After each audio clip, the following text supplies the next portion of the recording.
Innlánsvextir eru vextir sem að bankar borga fyrir peninga sem liggja inn á innlánsreikningum.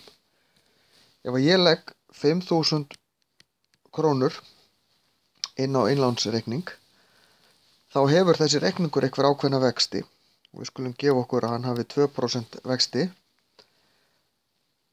Þá þýðir það að bankinn borgar mér 2% af upphæði sem inn á reikningnum á hverju ári. Ef ég hef þessar 5.000 krónur inn á reikningnum hjá mér, þá fæ ég 100 krónur í vexti eftir 1 ár og þá á ég 5.100.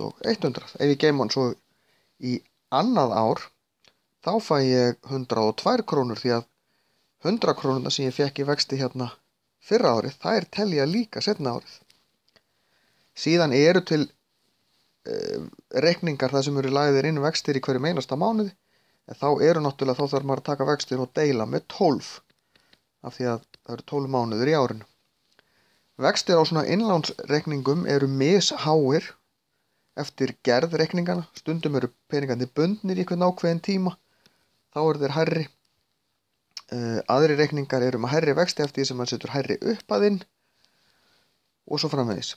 En innlánsvextir eins og hér eru almennt lægri heldur en útlánsvextir. Það er að segja, bankinn borgar okkur minni vexti þegar við geymum peninga hjá þeim heldur en ef við þurfum að borga ef við fáum lán í bankanum, þá þurfum við að borga hærri vexti.